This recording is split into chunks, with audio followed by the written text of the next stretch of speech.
Hello વિદ્યાર્થી મિત્રો, રાધે રાધે. તો આજે તમને બે પ્રશ્ન પૂછવાના છે કે આપણે ટેટ 2 માટે તમારે આપણી યુટ્યુબ ચેનલ ઉપર કેવો વિષય ભણવો છે. બરાબર, વિષય તમને આપું છું. તો કે એક તો ગુજરાતી વ્યાકરણ, બરાબર, બીજું છે ગણિત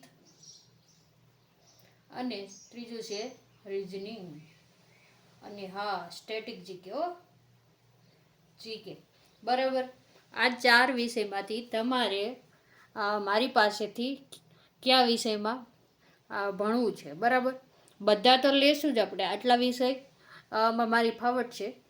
બરાબર, એટલે આટલા વિષય હું તમને ટેટ 2 કે ગમે પણ કોઈ પણ એક્ઝામ હોય, બરાબર, બધી એક્ઝામમાં ગુજરાતી, રિઝનિંગ, ગણિત અને જીકે હોય જ છે. તમે કોઈ પણ કોમ્પિટિટિવ એક્ઝામ દો તો તમારે જે પહેલો વિષય ભણવો હોય એ મિત્રો કમેન્ટ કરજો. બરાબર, કમેન્ટ કરજો એટલે કાલ અથવા તો પરમ દિવસથી આપણે વિડીયો મૂકવાના શરૂ કરી દઈશું. આપણું હમણાં લાઈવ બંધ છે એટલા માટે, બાકી આપણે સ્ટેટિક જીકે અને ગણિત લાઈવમાં ભણાવતા હતા, પણ હવે લાઈવ આપણું 90 દિવસ માટે બંધ છે.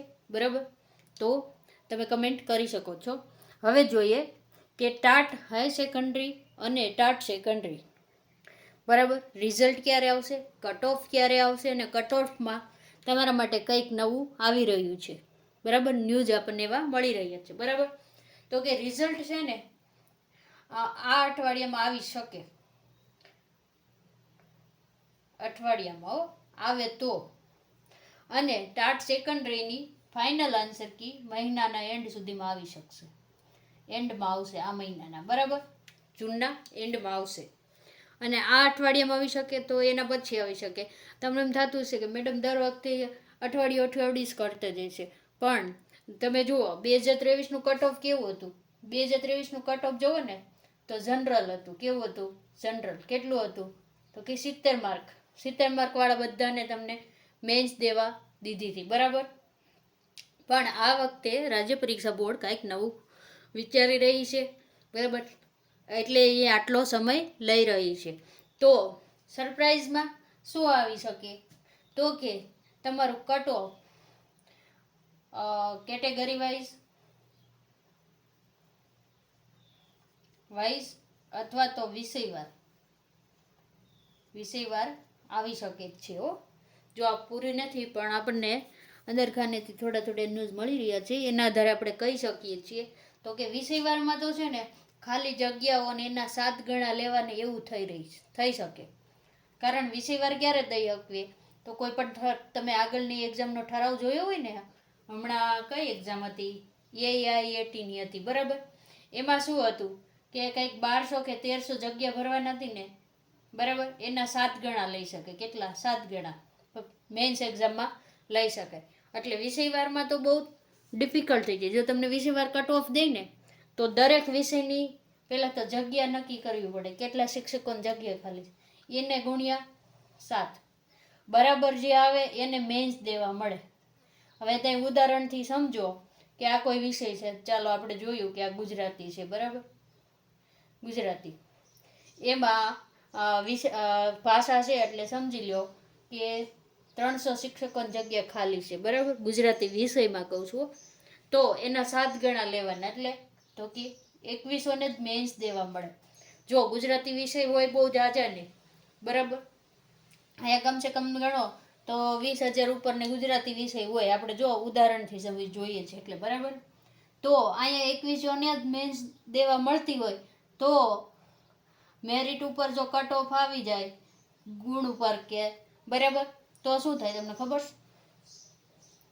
મેરિટ ઉપર ને, એટલે અહીંયા આપણે કેટેગરીમાં કે વિષયમાં જ જોઈએ. હાલો, બરાબર, વિષયમાં તમને ટોટલ એમ આપી દીધું હોય કે 80+ વાળાને આપવાનું.